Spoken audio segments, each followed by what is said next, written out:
ماشاء اللہ، سبحان اللہ، ماشاء اللہ، سبحان اللہ۔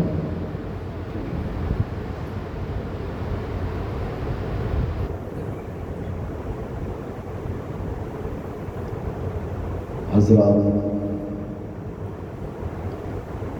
سامعین کرام اور میرے پیارے پیارے اسلام بھائیوں، حسینی شہدائیوں، پنجتن پاک سے بے انتہا والہانہ محبت کرنے والوں،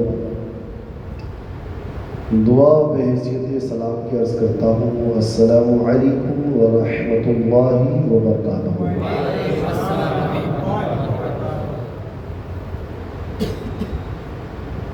الحمدللہ،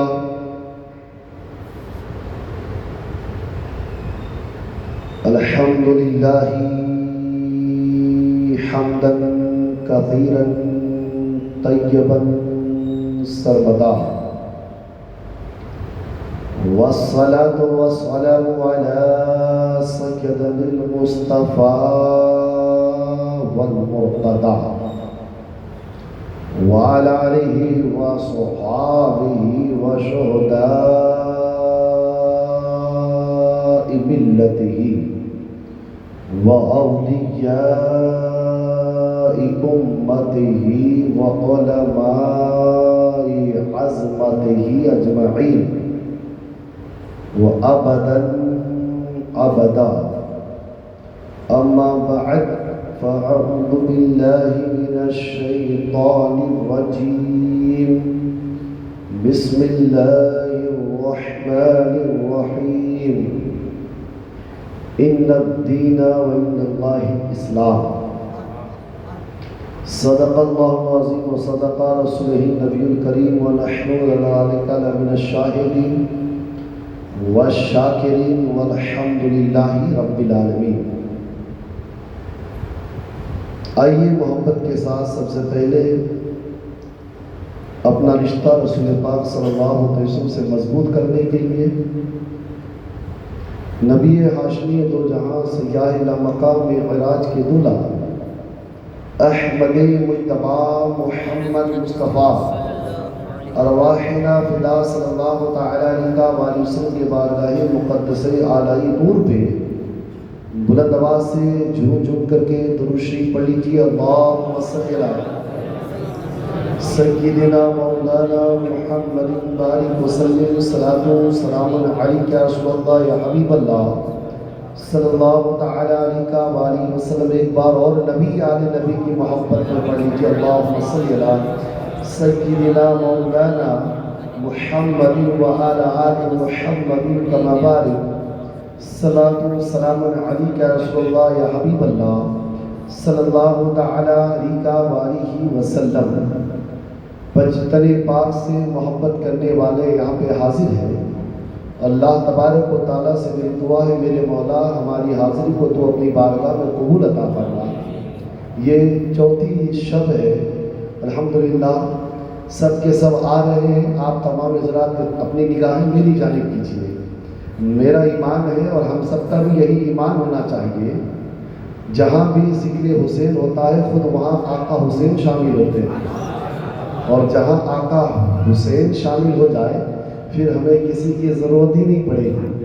وہ خوش ہو جائے تو زندگی کامیاب، وہ راضی ہو جائے تو آخرت بھی کامیاب۔ بس ان کی رضا کی ضرورت ہے، مولا حسین کی رضا کی ضرورت ہے۔ اللہ تبارک و تعالی ہمیں آقا حسین سے والہانہ محبت کرنے کی توفیق و رفیق عطا فرمائے۔ ابھی ہمارے نوشاد بھائی نے بڑے ہی پیارے انداز میں کچھ شعر انہوں نے بھیجے ہیں کہ حضرت یہ ہمارے محبت کے نذرانے ہیں، آپ پڑھ دیجئے گا۔ کہیے مچلتے ہوئے، یا حسن یا حسین یا حسن یا حسین، ہزاروں میں بہتر تن تھے تسلیم و رضا والے، ہزاروں میں بہتر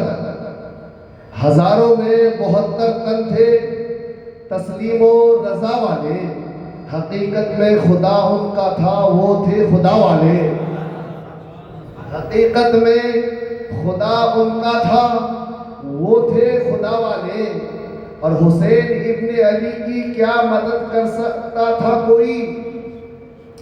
حسین ابن علی کی کیا مدد کر سکتا تھا کوئی؟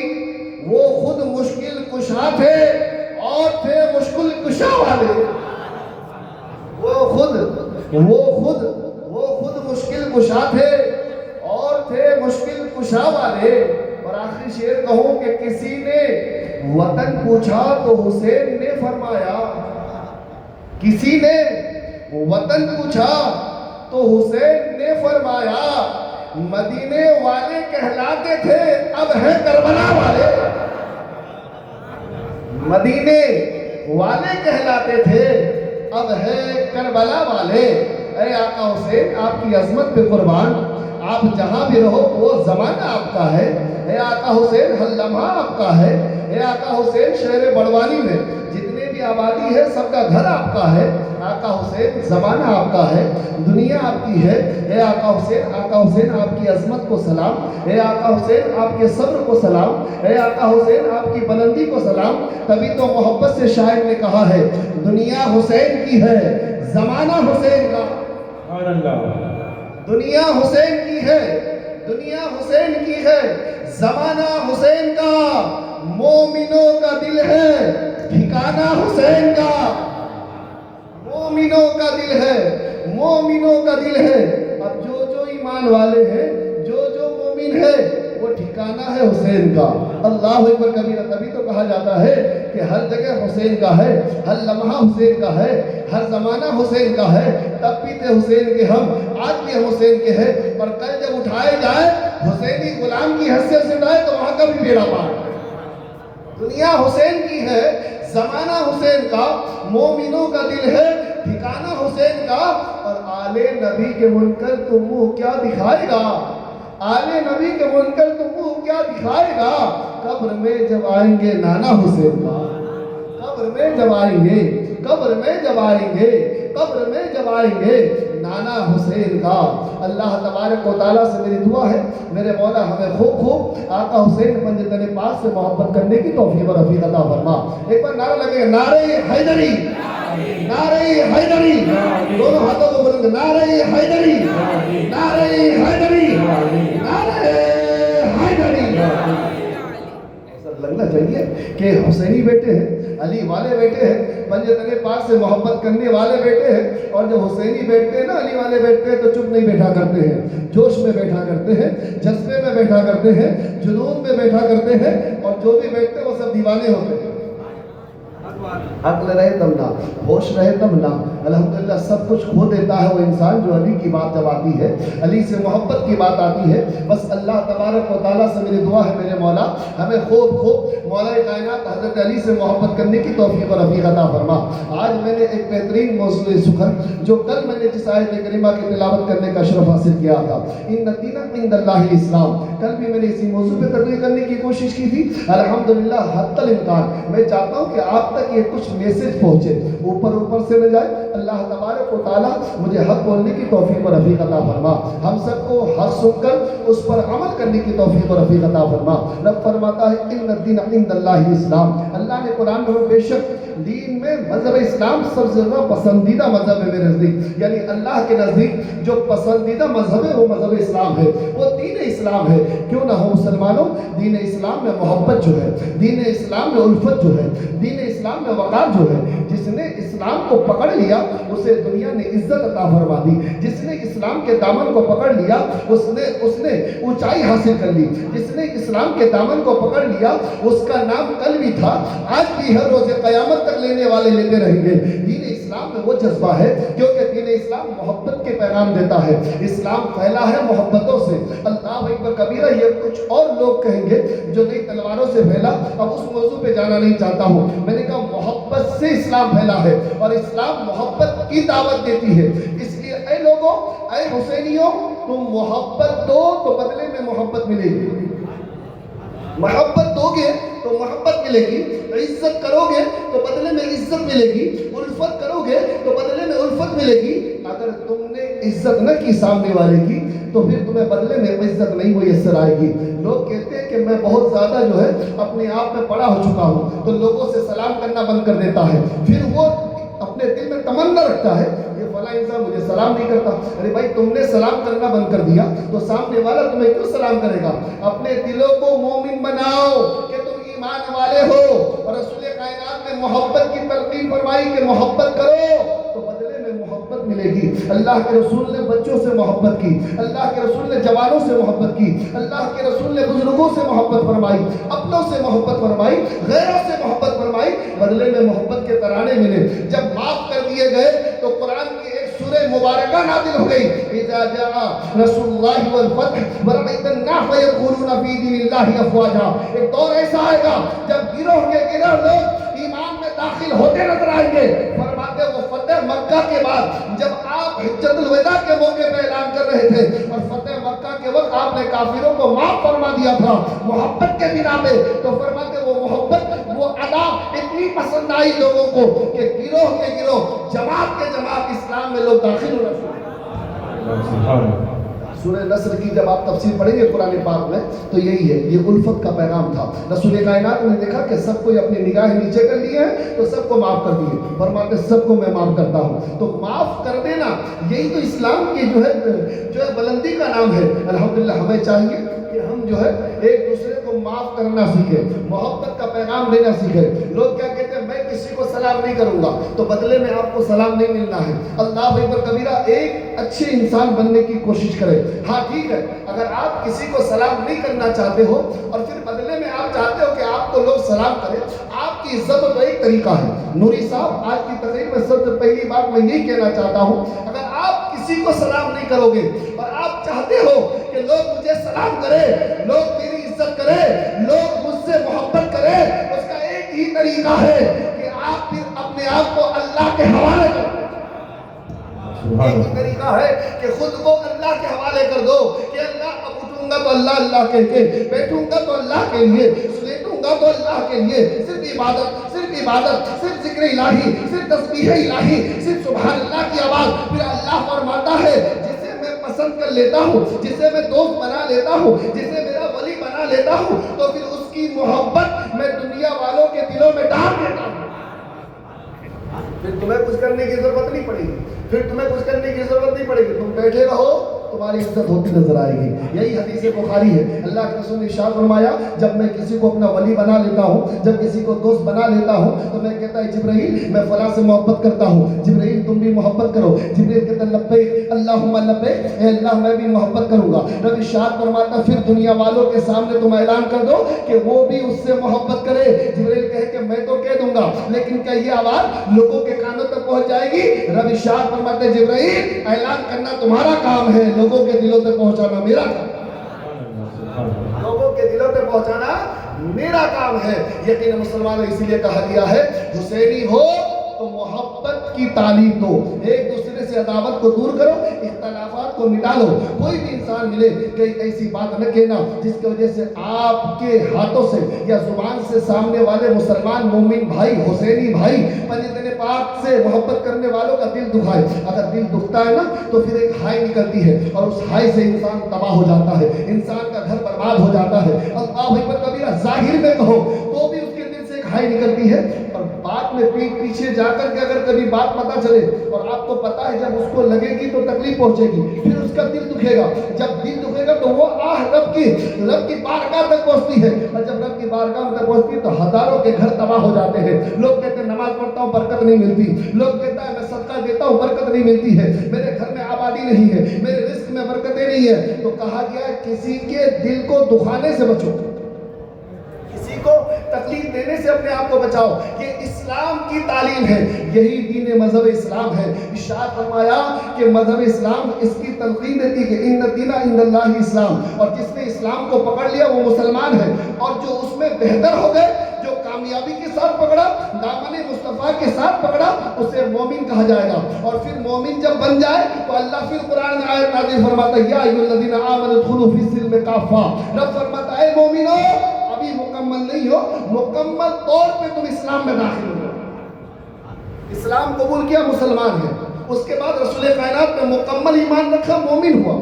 پھر قرآن کہتا ہے نہیں ابھی مکمل نہیں ہو، ادخلوا ادخلوا فی السلم کافہ، مکمل طور پہ تم داخل ہو جاؤ، مکمل طور پہ۔ اب مکمل طور پہ جب تم داخل ہو تو مومن کہلاؤ گے۔ یہی دین تو ہے مسلمانوں، جس دین کو ہم نے لوگوں کے سامنے بیان کیا تو لوگ کہتے ہیں عالم صاحب آپ کو دین بیان کرنے کی کیا ضرورت ہے، ہزاروں سال تک دین ہمارے گھر میں ہے، ٹوپی ہمارے پاس ہے، داڑھی ہمارے پاس ہے، نماز ظہر ہم پڑھتے ہیں تو دین تو ہمارے پاس ہے۔ میں نے کہا نمازوں پہ غرور کرنے والے کے پاس دین کبھی نہیں ہو سکتا۔ موبائل میں تو دین ہو سکتا ہے، لوگوں کے گھروں کے ٹی ویوں میں تو دین کی آواز آ سکتی ہے، لیکن دلوں میں دین نہیں ملا کرتا ہے۔ میں گیا جا کے دیکھا، نمازی یہ تو بتا تمہارے پاس دین موجود ہے؟ وہ کہے گا میرے گھر میں تو دین موجود نہیں۔ میں نے کسی صوفی صاحب سے پوچھا کہ آپ کے پاس دین موجود ہے؟ وہ کہتا ہے میرے پاس تو دین موجود نہیں۔ ہم نے پوچھا آپ حاجی صاحب ہو کہ آپ کے پاس دین موجود ہے؟ بڑی بڑی باتیں کرتے ہو حج سے آنے کے بعد، اور پھر آپ کے ٹھکانے نہیں نماز کے، آپ کے زبان جھوٹ بولنے سے پاک نہیں ہے، آپ غیبت بولنے سے اپنی زبان کو پاک نہیں رکھتے ہو، تو کیا یہ دین ہے؟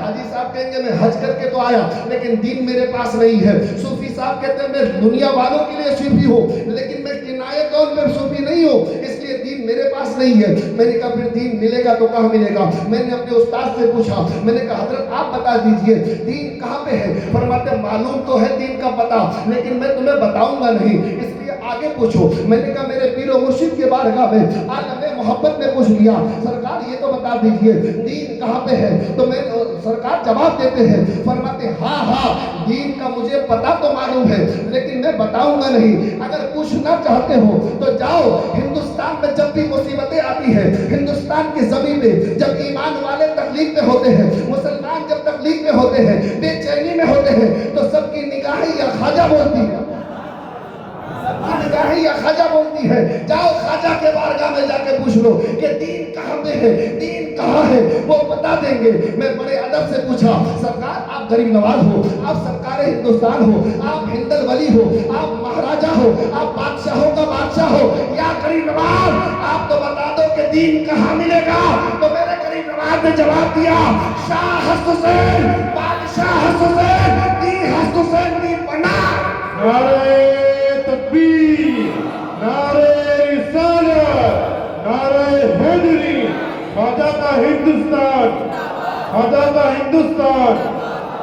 شاہ ہست حسین، بادشاہ ہست حسین، دین ہست حسین، دی پناہ ہست حسین، سردار ندار دست در دست یزید، حقہ کے بنائے لا الہ ہست حسین، حقہ کے بنائے لا الہ ہست حسین۔ قربان جاؤ مسلمانوں، کوئی اور کہہ دیتے تو ان کا کہنا تھا، میں نے کہا استاد سے، میں نے کہا سرکار میرے استاد ہیں آپ بتا دیے ہوتے تو مجھے وہاں جانے کی ضرورت نہیں پڑتی۔ فرماتے ہو سکتا ہے میرے بتانے سے کوئی مانے یا نہ مانے ہندوستان کے زمین پہ، اس لیے میں نے ہندوستان کے بارگاہ میں خواجہ ہندوستان کا دربار دکھا دیا۔ جب وہ غریب نواز بولیں گے تو غلام مان جائیں گے، جب سرکار بولیں گے تو وہ گھر والے کی بات ہے، گھر والے کی بات ہے، ہم تو در والے ہیں، ہماری بات رد ہو سکتی ہے، گھر والوں کی بات رد نہیں ہوگی۔ تو ہم نے پوچھا سرکار آپ نے تو حسین کو شاہ بھی کہہ دیا، آپ نے شعر میں حسین کو تو بادشاہ بھی کہہ دیا، سرکار شاہ کہہ دے تو ہم سمجھ جاتے بادشاہ ہے، تو پھر بادشاہ بھی کہا آپ نے اور شاہ بھی کہا۔ میرے غریب نواز اس کا سمجھا دیجئے نا معاملہ، حسین کو آپ شاہ بھی کہتے ہیں، حسین کو آپ بادشاہ بھی کہتے ہیں، ایک بار کہہ دیتے تو ہم سمجھ جاتے حسین بادشاہ ہے۔ حسین مکے میں ہے تو بادشاہ ہے، حسین مدینے میں ہے تو بادشاہ ہے، حسین کربلا کے سفر میں ہے تو بادشاہ ہے، اور آج تک حسین بادشاہی ہے۔ تو میرے غریب نواز فرماتے ہیں سنو، جس طریقے سے میرے آقا رحمت للعالمین ہے، اس جہاں کے لیے بھی رحمت اور جہاں کے لیے بھی رحمت ہے، اور شاہ سے مراد یہ جہاں ہے اور بادشاہ سے مراد وہ جہاں ہے۔ نعرہ رسالت، حق حسن، یا حسین، یا حسین۔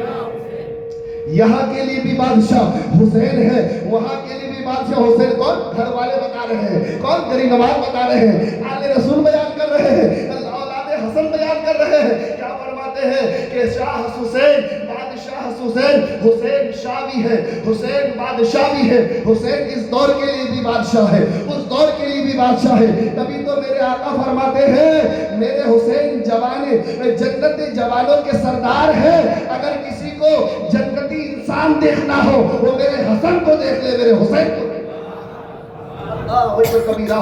یہ امام حسین کی ذات وہ ذات ہے جو بادشاہ بھی ہے، جو شاہ بھی ہے۔ اور پھر میرے غریب نواز نے کلیئر کر دیا مسئلہ، ادھر ادھر جانے کی ضرورت نہیں، دین حسین ہی ہے۔ اب حسین کو دیکھا جائے گا، حسین کے کردار کو دیکھا جائے گا، حسین کے چلنے کو دیکھا جائے گا، حسین کے بیٹھنے کو دیکھا جائے گا، آقا حسین کی نماز دیکھی جائے گی، آقا حسین کی گفتار دیکھی جائے گی، آقا حسین کا صبر دیکھا جائے گا، آقا حسین کی نثار اور قربانی دیکھی جائے گی۔ فرماتے وہی دین ہے، حسین کا چلنا دین ہے، آقا حسین کا بولنا دین ہے، آقا حسین کا لیٹ جانا دین ہے۔ یہی تو میرے غریب نواز فرماتے ہیں کہ حسین جو ہے نا اس کو سمجھو، اگر حسین سمجھ میں آ گئی تو دین اسلام سمجھ میں آ جائے گا، دین اسلام سمجھ میں آ جائے گا کہ دین اسلام کا پیغام کیا ہے۔ قربانی ہے تو آقا حسین کی زندگی میں ہے، اثار ہے تو میرے آقا حسین کی زندگی میں ہے، اگر لٹانا لکھا ہے تو میرے آقا حسین کی زندگی میں ہے، اگر پیاس بجھانا لکھا ہے تو آقا حسین کی زندگی میں ہے، پیاسے رہنا لکھا ہے تو آقا حسین کی زندگی میں ہے، خیرات لٹانا لکھا ہے تو آقا حسین کی زندگی میں ہے، صدقہ دینا لکھا ہے تو آقا حسین کی زندگی میں ہے، سیرت کو بتانا لکھا ہے میرے آقا کی تو آقا حسین پریکٹیکل بتا دیتے ہیں، وہ آقا حسین کی زندگی میں موجود ہے۔ دین بتانا ہے لوگوں کو تو آقا حسین کی ذات ہے، اسلام کی تعلیم دینا ہے تو آقا حسین کی ذات ہے۔ اللہ اکبر کبیرہ، کس اینگل سے دیکھو گے ہر اینگل میں آقا حسین فٹ ہے، وہاں بھی بادشاہ ہے یہاں بھی بادشاہ ہے، وہ آقا حسین کی ذات۔ آقا حسین دین بھی ہے۔ اب غریب نواز اور فرماتے دین کی پناہ بھی ہے، دین بھی ہے اور دین کی پناہ بھی ہے۔ اس کو آپ نے سنا ہوگا الحمدللہ کہ آقا حسین وہ ہے جو مکے کے سرزمین میں ہے تو دین ہے، مدینے کے سرزمین میں ہے تو دین ہے۔ میرے آقا کے کاندھے مبارک میں سوار کر رہے تو آقا حسین دین ہے۔ اگر میرے آقا حسین حضرت فاطمہ کے گود انور میں ہے تو دین ہے۔ امام حسن مصطفیٰ کے ساتھ ہیں، انگلیاں پکڑ کے چل رہے ہیں تو وہ دین ہے۔ آقا حسین کربلا کے سفر میں ہے تو دین ہے۔ اللہ اکبر کبیرہ، حضرت قاسم کی جوانی لٹائی جا رہی ہے، اس وقت آقا حسین دین ہے۔ حضرت علی اصغر شہادت کا جام پی رہے ہیں، علی اکبر شہادت کا جام پی رہے ہیں، آقا حسین دین ہے۔ حضرت عباس کے بازو کٹ رہے ہیں، آقا حسین دین ہے۔ حضرت حر ابن رحائی نے اپنی جان کی قربانی پیش کر دی، آقا حسین دین ہے۔ مسلم بن عوف نے اپنی جان شہادت پی لیا محبت حسین میں، اس وقت بھی آقا حسین دین ہے۔ حضرت زہیر بن قیس نے جام شہادت کو نوش فرما لیا، اس وقت بھی آقا حسین دین ہے۔ اللہ اکبر کبیرہ سنو، حضرت وہب بن عبداللہ قلبی نے جام شہادت پیا، اس کو بھی آقا حسین دین ہے۔ حضرت وہب بن عمیر نے جام شہادت پیا، اس کو بھی آقا حسین دین ہے، آقا حسین دین ہے۔ حضرت مولانا محمد نے جام شہادت کو نوش فرما دیا، فرماتے ہیں اس وقت بھی آقا حسین دین ہے۔ اب آقا حسین کے جب گردن مبارک میں تلوار چل دی اور چلنے کے بعد لوح مبارک، خون مبارک جس میں اقدس کربلا میں گرنا تھا، تو پھر وہ خون نے بوسہ گاہے جبی کو بوسہ دے کے کہا سرکار حسین اب تک آپ دین تھے، اب آپ دین کے محافظ بن چکے۔ نعرہ حیدری، نعرہ حیدری، یا حسین، یا حسین، پرچم عباس بنا کر یا حسین، یا حسین، یا حسین۔ اب دین کے پناہ آپ ہی ہے، دین کے محافظ آپ ہی ہے۔ اللہ اکبر کبیرہ، یہ آقا حسین کی ذات ہے۔ یہ آقا حسین وہ ہے جس کے بارے میں میرے آقا نے فرمایا میرے حسن حسین سے جو محبت کرے گا گویا اس نے مجھ سے محبت کیا۔ یہ حدیث مبارکہ ہے۔ میرے آقا فرماتے ہیں یہ جنتی جوانوں کے سردار ہیں، ایک کا نام حسن ہے ایک کا نام حسین ہے۔ اگر جنتی دیکھنا ہو تو میرے حسن کو دیکھو، میرے حسین کو دیکھو۔ میرے آقا ارشاد فرماتے ہیں یہی تک محدود نہیں بلکہ میرے حسن اور میرے حسین جنتی پھول ہے، جنتی پھول ہے۔ میرے آقا اس لیے سونگا کرتے تھے امام حسن کو اور امام حسین کو۔ یہ عام پھول نہیں ہے جو بڑوانی میں اگتے ہیں نا، یہ وہ پھول نہیں ہے کہ صبح اگ گئے اس کے توڑا تو شام تک مرجھا جاتے ہیں۔ یہ اندور والا پھول نہیں ہے جو صبح آتے آتے یہاں تک کہ مرجھا جایا کرتا ہے۔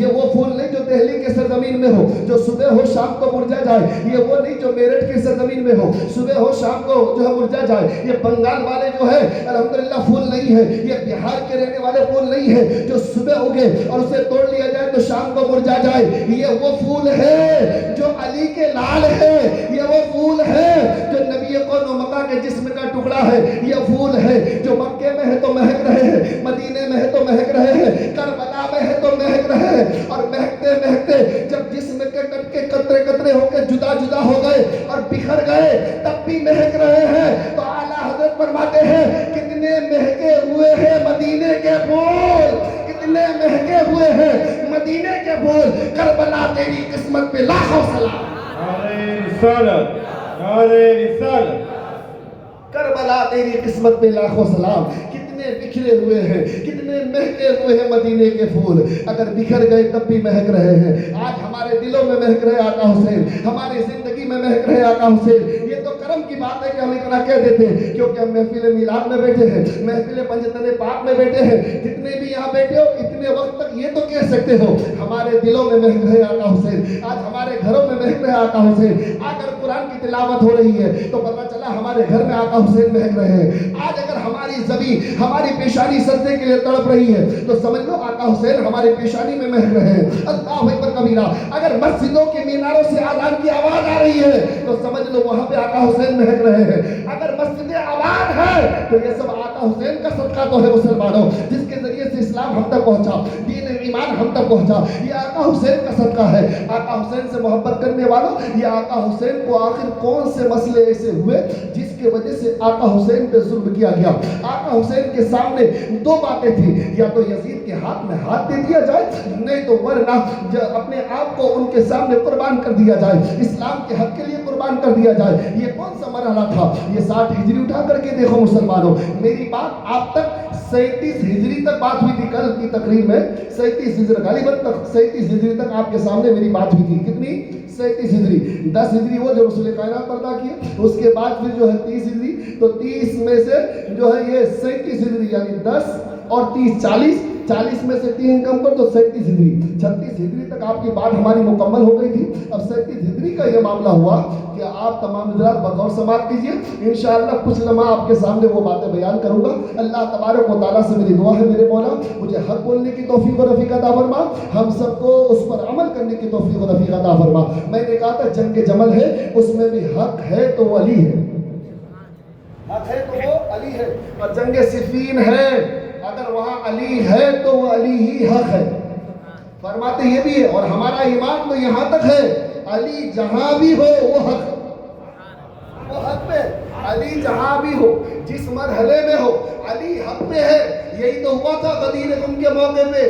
یہ کنسپٹ بھی آپ کے سامنے میں خلاصہ کر دوں کہ غدیر خم کے معاملے میں ہوا کیا تھا؟ آخر جنگ سے واپس تشریف لا رہے تھے، مال غنیمت آپ کے ساتھ موجود، سنیے گا اطمینان سے، مال غنیمت آپ کے ساتھ موجود۔ جب رسول کائنات صلی اللہ علیہ وسلم مکے کے سرزمین سے ادھر سے تشریف لا رہے تھے، فرماتے یہ جو ہے غدیر ایک تالاب، ایک جگہ کا نام ہے، وہاں پہ 3 راستے تھے، ایک مکے کی جانب سے، ایک ادھر جنگ کی طرف سے آنے ہوتے۔ فرماتے کہ اسی جگہ رک گئے اور رکنے کے بعد انتظار کرنے لگے اللہ کے رسول صلی اللہ علیہ وسلم کے آنے کا۔ فرماتے جب تک انتظار کر رہے تھے تو جو مال غنیمت لے کے آئے تھے اس میں سے مولا علی نے کچھ سامان اپنی ضرورت کی نکال لی۔ جب نکالنا تھا تو اس میں بھی علی کے دشمن موجود تھے، ہاں علی کے دشمن علی کے خلاف موجود تھے، جو علی سے مخالفت رکھتے تھے، جو منافق تھے دل سے، بظاہر مسلمان تھے۔ تو انہوں نے یہ شکایت رسول کائنات کے بارگاہ میں کر دی، یا رسول اللہ علیہ السلام جو نہیں لینا تھا مولا علی نے وہ اپنے حصے میں قبضے میں لے لیا۔ یہ کسی کا کہنا تھا، اللہ کے رسول صلی اللہ علیہ وسلم کے سامنے گئے اور جانے کے بعد یہ خبر دے دی کہ مولا علی کو جو چیز نہیں لینی تھی، جو ان کے لیے نہیں تھی، وہ چیز انہوں نے لے لی۔ اتنا کہنا تھا، اللہ کے رسول صلی اللہ علیہ وسلم کا چہرہ جغرافیہ بدلا۔ اللہ کے رسول ارشاد فرماتے ہیں کہ علی اس سے زیادہ کے حقدار تھے۔ مولا رسول کائنات نے یہ تو پوچھا ہی نہیں اس وقت۔ اللہ کے رسول تو الحمدللہ غیب کی خبر رکھتے ہیں۔ اللہ کے رسول صلی اللہ علیہ وسلم کا پوچھنا نہیں پوچھنا ہمارے تو ایمان ہے، اگر نہیں بتاتے تو بھی پتا ہے کہ اللہ کے رسول کو کہ علی کیا لے رہے اور کیا دے رہے ہیں۔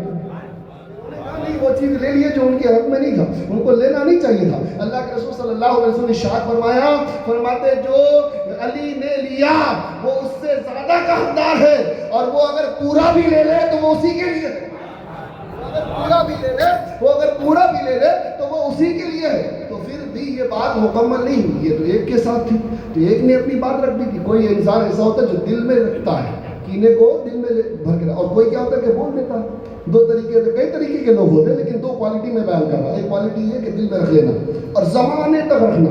پہلے سے زمانے تک لڑائیاں چلتی تھی، دل میں بات رکھی جاتی تھی اور پھر ہمیشہ بدلہ لینا، بدلے کی طاق میں رہنا، دیکھو ابھی فلاں جگہ آئے گی پھر میں بدلہ لوں گا، فلاں معاملہ رہے گا تو پھر بدلہ لوں گا، فلاں معاملہ رہے گا، یعنی بات دل سے نکلتی نہیں. تو ایسا انسان جو دل میں رکھے وہ دل میں وہ بات چھپا کے رکھتا ہے نا، وہ پکا دشمن ہوتا ہے. ایک وہ منافق جو رہتی تو بات دل میں ہے لیکن جیسے ہی موقع آیا ویسے ہی فٹ سے بول دیا، کیونکہ جب تک وہ بولتا نہیں اس وقت اس کا کھانا ہجم نہیں ہوتا. ایسے معاملے سنے ہوں گے آپ نے، جب تک وہ بولے تو وہ اس نے بول دیا. لیکن بولنے کے بعد رسول کائنات صلی اللہ علیہ وسلم فرماتے ہیں کہ دیکھو یہ جو جتنے بھی لوگ ہیں آپس میں سرگوشیاں چل رہی ہیں، تو اللہ کے رسول صلی اللہ علیہ وسلم نے ارشاد فرمایا کہ آپس میں مولا علی کے خلاف بول رہے ہیں، حضرت علی کے مخالف چل رہی ہے، وہ آپس میں کہہ رہے اللہ کے رسول نے تو کہہ دیا کہ وہ جتنا چاہیے تھا انہیں، لیکن حق یہ نہیں ہے صحیح فیصلہ ہے. لوگوں نے اللہ کے رسول صلی اللہ علیہ وسلم کے کہنے پہ بھی سواریہ جملہ وہاں پہ کسنے لگے. اس وقت اللہ کے رسول صلی اللہ علیہ وسلم نے مولا علی کے ہاتھ کو پکڑا اور پکڑنے کے بعد فرماتے ہیں من کنت مولا فہذا علی مولا، جس کا میں مولا ہوں اس کا علی بھی مولا. نعرہ حیدری، نعرہ حیدری، نعرہ حیدری. سب کی نگاہیں نیچی ہو گئی، مولا علی کا شان وہاں پہ بتا دیا گیا. یہ بہت بڑا مقام ہے سنیوں کے لیے، دوسرے مناتے ہیں اس لیے اس کے طور پہ ہم نہیں منایا کرتے ہیں، لیکن اس دن کو ہم عظیم مانتے ہیں، عظمت والا دن مانتے ہیں، کیونکہ ایک بہترین خطاب سے جو مولا علی کو نوازا رسول کائنات نے، یہ وہی دن تھا. اللہ تبارک و تعالی ہمیں مولا علی سے محبت کرنے کی توفیق و رفیق عطا فرمائے. کچھ چیزیں ایسی ہے جو ہمارے لیے جائز تو ہے لیکن نہ کرنے کی وجہ اللہ کے رسول کی وہ حدیث مبارکہ ہے. اللہ کے رسول فرماتے ہیں کہ جس کے مثل کرو گے روز قیامت اسی کے ساتھ اٹھائے جاؤ گے، اس لیے ہم اس کے مثل. اللہ کے رسول صلی اللہ علیہ وسلم نے ارشاد فرمایا، کیا فرماتے ہیں کہ جب امامہ باندھ دو تو فرماتے ہیں کہ کنگھی کر کے جو ہے مانگ نکال کے باندھنا کرتے. اللہ کے رسول صلی اللہ علیہ وسلم فرماتے ہیں کہ اس کے مثل ہمیں نہیں کرنے، بغیر مانگ نکالے وہ ہمیں امامہ باندھی ہے. یہ اللہ کے رسول صلی اللہ علیہ وسلم نے ارشاد فرما دیا. وہ کہتے ہیں کہ جو بغیر ٹوپی سے امامہ باندھا کرتے تھے، تو اللہ کے رسول صلی اللہ علیہ وسلم نے ارشاد فرمایا ہمارے ان میں یہ فرق ہونا چاہیے کہ ہم پہلے ٹوپی پہنیں گے اس کے بعد امامہ باندھیں گے، تاکہ ان میں اور ہم میں یہ فرق ظاہر ہو جائے. یعنی مطلب یہ کہ امامہ ہی باندھنا ہے لیکن ہمارا طریقہ ان کے طریقے سے نہیں ہونا چاہیے یا ان کا طریقہ ہمارے طریقے سے نہیں ہونا چاہیے. یہ اللہ کے رسول فرمایا. جب کہا لوگوں نے کہا کہ ایک روزہ مت رکھو، ایک روزہ مت رکھو، یہ مسئلہ بھی بیان کر دیتا ہوں لوگوں کے سامنے کہ ایک کے بجائے 2 روزہ رکھنا چاہیے. یہ بات بھی ثابت کر دو یہ یہودیوں کا طریقہ تھا جو 1 روزہ رکھتے ہیں. اللہ کے رسول نے ارشاد فرمایا یہ ان کا طریقہ، وہ 1 روزہ رکھتے ہیں. اب ہمارا طریقہ یہ ہوگا جب بھی ہم 1 روزے کی نیت کریں کہ ہم 2 روزہ رکھیں گے. ان میں فرق ظاہر ہو جائے گا. فرق یہ ظاہر ہے نا، فرق یہ ظاہر ہے. ہمیں عاشورے کا روزہ رکھنا ہے تو ہم 1 دن پہلے کا روزہ رکھ لیتے ہیں یا بعد کا روزہ رکھ لیتے ہیں. ایسے ہی جو ہے ہمیں شب برات کا روزہ رکھنا ہے تو ہم 1 دن پہلے اور بعد کا روزہ رکھ لیتے ہیں ملا کر کے. تو ہم 2 روزہ رکھتے ہیں تاکہ ہمارا طریقہ ان کے طریقے میں جا کے نہ مل جائے. اس لیے سنیوں کے طریقے میں کہا کہ کالے کپڑے پہننا جائز ہے، تو فرماتے ہیں کہ ابھی مت پہنو کیونکہ یہ شیعوں کا طریقہ ہے. ایسا نہ ہو کہ ہمارا نام روز قیامت میں اسی کے ساتھ بلایا جائے. الحمدللہ کوئی حرام نہیں کرا دیا یہاں پہ. بہت ساری ایسی چیز جو جواز کی صورت میں ہے لیکن مثل ان کی نہ ہو جائے اس لیے اس سے روکی گئی ہے.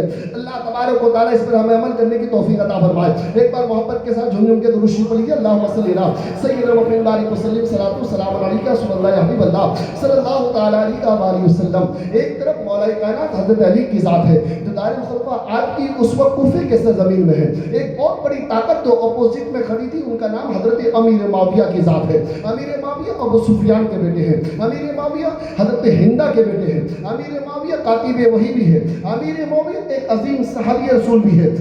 یہ بات آپ نہ بھولیے گا، امیر معاویہ کی ذات صحابی رسول. اللہ کے رسول صلی اللہ علیہ وسلم نے فرمایا الصحابی کالنجوم، یعنی صحابی جو ہے وہ ستاروں کے مثل ہے، چمکتے ہوئے ستاروں کے مثل ہے. جو ان کی اداؤں کو اپنائے گا وہ مومن ہو جائے. تو یہاں سے بات ہماری زبان خاموش ہو جاتی ہے، لیکن بتا اس لیے دیتا ہوں کیونکہ کئی لوگوں نے آج مجھے کہا حضرت سنیوں کی محفل سے جنگ جمل اور جنگ صفین کی بات نہیں ہوتی. میں نے کہا ایمان بھی سلامت رکھو اور ہوش کے ساتھ سنو، تب تمہارے بھی ایمان کی سلامتی رہے گی. الحمدللہ میں اس کو آج مختصراً طور پہ لیکن ظاہر کر دیتا ہوں. اللہ تبارک و تعالیٰ سے میں دعا کروں گا میرے مولا ہم سب کی ایمان کے اللہ تو حفاظت عطا فرما. ایک طرف کوفے کے سرزمین میں ہے، وہاں پہ خطوط آنا شروع ہو گیا. کہاں سے؟ جو ہے شام کی محفل سے. کن کے ذریعے سے؟ امیر معاویہ کے ذریعے سے. یہ کون؟ حضرت امیر معاویہ ہے جو عمر فاروق کے دور میں آپ جو ہے شام کے گورنر بنائے گئے تھے. ایک عمر فاروق کے دور میں مصر میں گورنر بنائے گئے تھے جن کا نام آپ کو بتایا تھا عمر ابن عاص. حضرت عمر ابن عاص جو مصر کے گورنر بنائے گئے تھے. اور ایک ایک شام کے گورنر بنائے گئے تھے جن کا نام حضرت امیر معاویہ.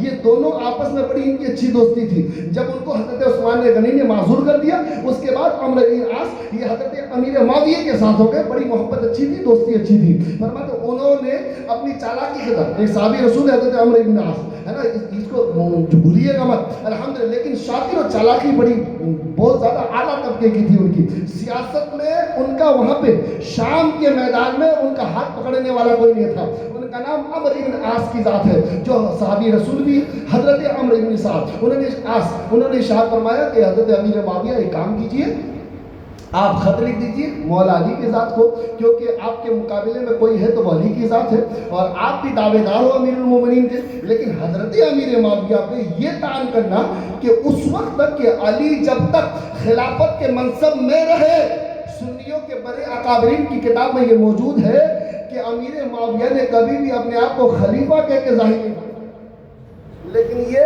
شیعوں کی محفل میں یہ بات کی جاتی ہے, جو کہا جاتا نہیں مولا علی کی خلافت چھیننی تھی اس لیے حضرت امیر معاویہ نے ایسا کیا. نہیں, یہ تو معاملہ ذات کی تھی نہیں, یہ تو معاملہ کرسی کی تھی نہیں. بس مسئلہ یہ تھا کہ میرے خاندان والے ہیں جن کا نام حضرت عثمان غنی ہے, ان کا جو قاتل ہے اسے لایا جائے. اگر ان کو لے آئیں گے, اگر ان کو لا دیں گے تو میں اپنا ہاتھ آپ کے ہاتھ میں دے کر کے بیعت قبول کر لوں گا. بس اتنی سی بات تھی. لیکن امیر معاویہ نے خط میں یہ بھی لکھا کہ ایسا نہیں ہے کہ میں آپ کی خلافت کے باغی ہوں, ایسا نہیں ہے. حضرت امیر معاویہ فرماتے ہیں میں خلافت کے باغی نہیں ہوں, آپ کرم کر دیجئے کہ اس کو لا دیجئے قاتل کو, میں آج آپ کے ہاتھ میں ہاتھ دے کے بیعت قبول کر لوں گا. یہ حضرت امیر معاویہ کے خط آنا شروع ہو گیا. انہوں نے حضرت علی مرتضیٰ نے خط کا جواب لکھا, اور جواب یہ تھا کہ علی ذات خداوندی کی قسم کھا کے کہتا ہے کہ میرے پاس کوئی قاتل عثمان ہے ہی نہیں. جب ہے نہیں تو میں دوں کیسے, جب ہے نہیں تو میں کیسے پیش کروں, جب مجھے معلوم نہیں ہے کہ کون ہے قاتل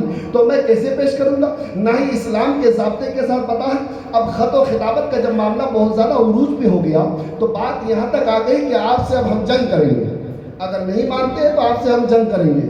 اسی جنگ کو جنگ صفین کہی جاتی ہے نا. شام کے میدان پہ 80,000 کی تعداد اور اس سے بھی زیادہ تعداد میں شامیوں کے ساتھ حضرت امیر معاویہ اپنے جو ہے سپہ سالاروں کا کمانڈر جن کا نام حضرت عمرو ابن عاص ہے, ان کو بنا کر کے بیچ میں راستے میں مروان ابن حکم بھی آ چکا تھا. اب یہ سوال ہوا تھا کہ مروان کون ہے, میں نے کہا یہ حکم کا بیٹا ہے. حکم کون ہے, جس کے بارے میں اللہ کے رسول نے فرمایا کہ لوگ بیٹا پیدا کرتا ہے لیکن حکم نے باپ پیدا کیا, اللہ کے رسول نے فرمایا. اور ایسی غلطی کی تھی, ایسی غلطی رسول پاک کے زمانے میں مروان کا جو باپ تھا, مروان کے جو باپ جن کا نام حکم ہے, ایسی غلطی کی تھی کہ اللہ کے رسول تو رحمت العالمین بن کر کیا ہے سب کو معاف کر دیتے تھے, سب کو معاف کر دیتے تھے. لیکن اللہ کے رسول صلی اللہ علیہ وسلم نے مروان کے باپ کو معاف نہیں کیا, بلکہ ان کو شہر بدر کر دیا کہ باہر نکل جاؤ, مدینے سے باہر نکل جاؤ.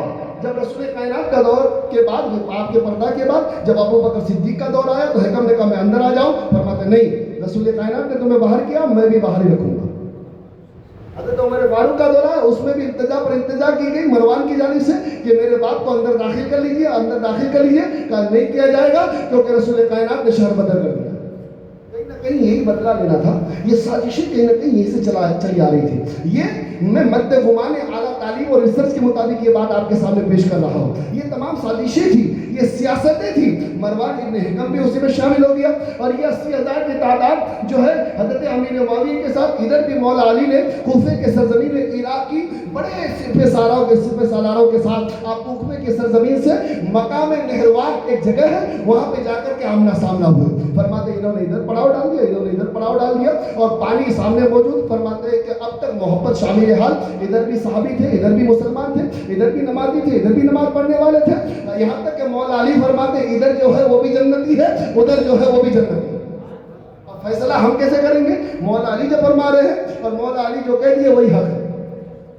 ایمان رکھیے گا, مولا علی کا حق اس میں بھی ثابت کرنا ہے کہ مولا علی حق پہ تھے, اور مولا علی جو کہہ رہے ہیں وہ بھی حق ہے. مولا علی نے جو فرما دیا وہ بھی حق ہے.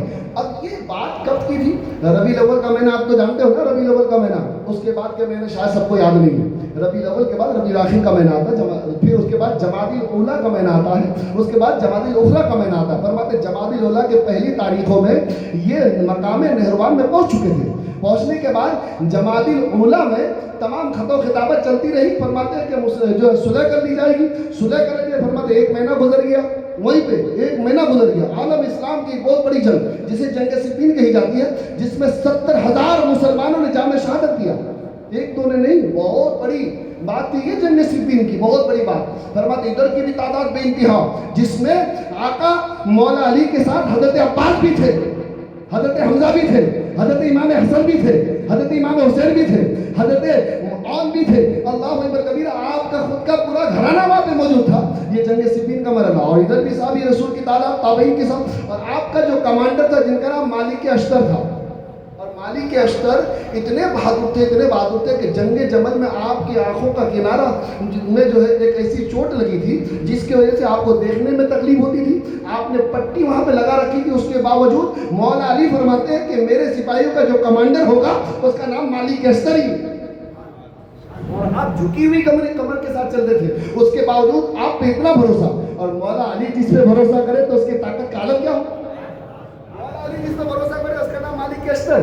ارشاد فرماتے مالک اشتر ادھر کمانڈر، اور ادھر کمانڈر جن کا نام عمرو بن عاص ہے، عمرو بن عاص ہے. یہ جو کچھ قبیلے والے بھی رہا کرتے تھے، قبیلوں کے سردار وہ مل کر کے پھر مشورہ کرنا، پھر جا کر کے حملہ آور کرنا. یہ تمام طریقے تھے.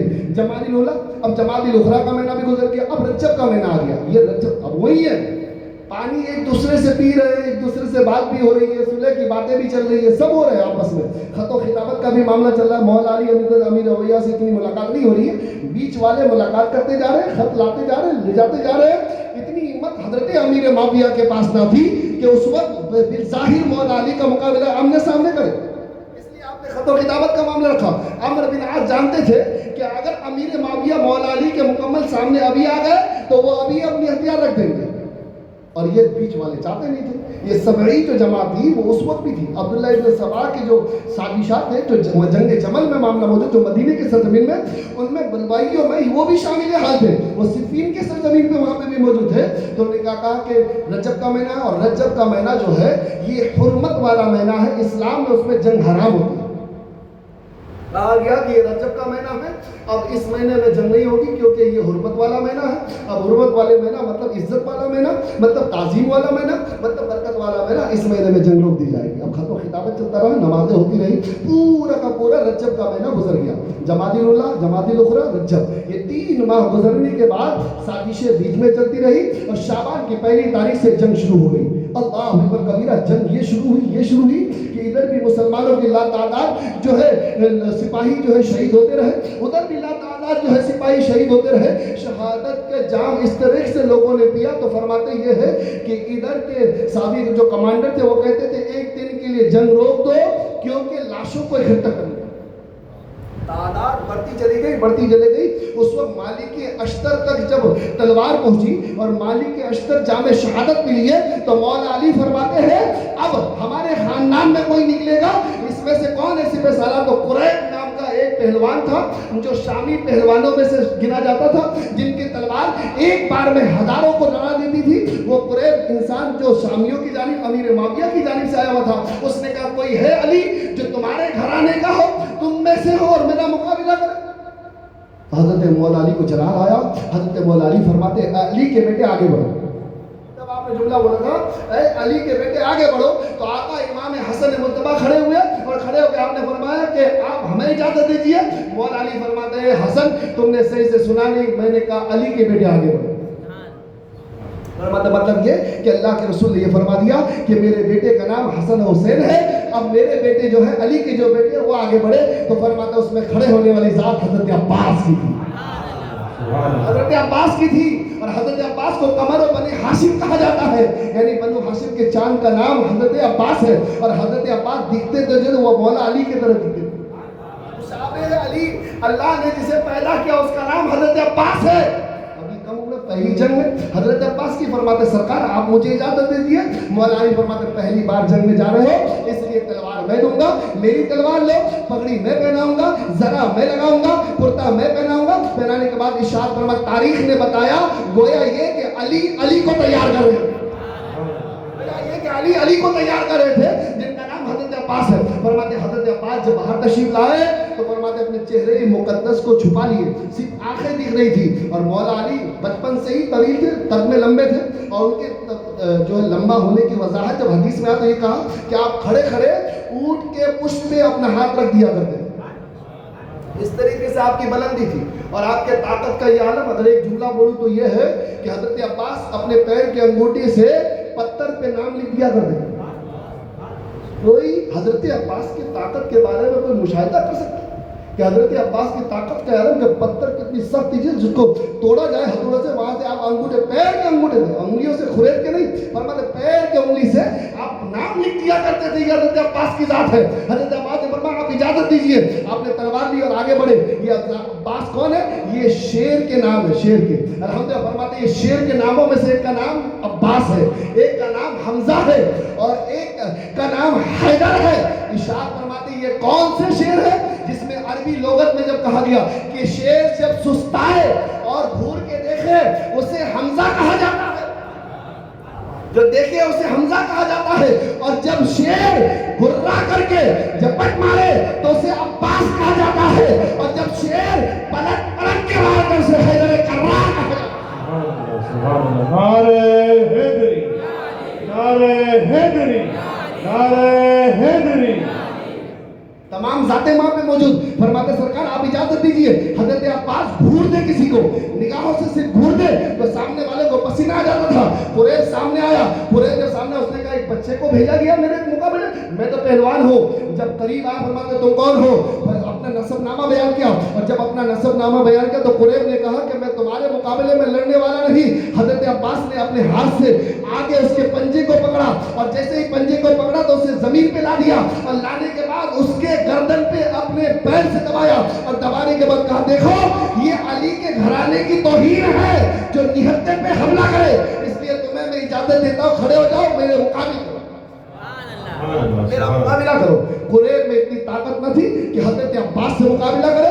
لوگ ڈر گئے, لوگوں تک یہ خبر پہنچی یہ بازو کون ہے, یہ آنکھیں کس کی ہے. لوگوں نے کہا لگتا ہے یہ حیدر کرار ہے, یہ حیدر ہے, حیدر ہے, حیدر ہے, یہ علی ہے. اللہ اکبر کبیرہ. شامی پہلے سے ہی ڈرتے تھے کہ اللہ کے جنگ میں جا تو رہے ہیں لیکن حیدر کرار کا مقابلہ نہیں کر پائیں گے, جا تو رہے جنگ میں لیکن مولا علی کا مقابلہ کوئی نہیں کر سکتا. امیر معاویہ بھی ڈرتے تھے یہ سوچ کر کے مولا علی کا مقابلہ کرے تو کون کرے.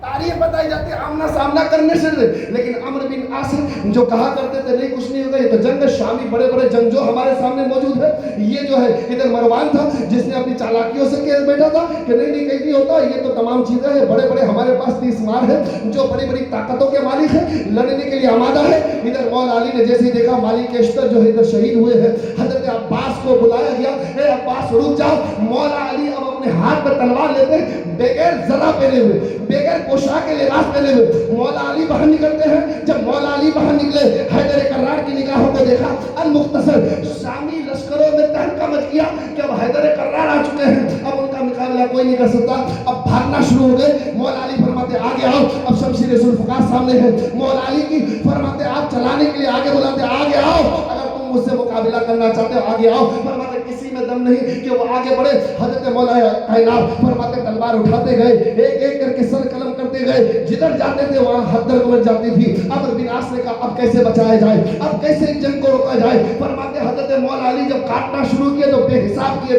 کیے, اتنی تعداد بڑھ گئی. فرماتے شامیوں کی تعداد 45,000 کی تعداد تھی جو شہادت کا جام پی چکے تھے. مولا علی کو روکا جائے تو کیسے روکا جائے. اللہ اکبر کبیرہ. کئی دن تک مولا علی لڑتے رہے. لڑنے کے بعد یہ بات طے پہنچی, اے امیر معاویہ اگر جنگ کو نہیں روکو گے تو ہم بچیں گے کہ نہیں یہ بھی پتہ نہیں ہے. امیر معاویہ سے مشورہ کیا گیا. حضرت امیر فرماتے علی کو روکا جائے, حضرت علی کو روکا جائے. اب حضرت علی کو روکنے کے لیے بڑی طاقت چاہیے تھی, کوئی ایسا مسئلہ چاہیے تھا کہ مولا علی کو روکا جائے. ارشاد فرماتے ہیں کہ اس وقت عمرو بن عاص نے اپنے چالاکی کے ساتھ یہ مدعا رکھا کہ اب بڑے بڑے بزرگ صحابی کو لے کے آؤ, اور لانے کے بعد ان کے سروں پہ قرآن کے نسخے رکھ دو, اور رکھنے کے بعد سامنے پیش کرو اور کہو اے علی آپ خود قرآن ہو اس لیے قرآن کی بے حرمتی مت کرو. اس وقت تلوار ہے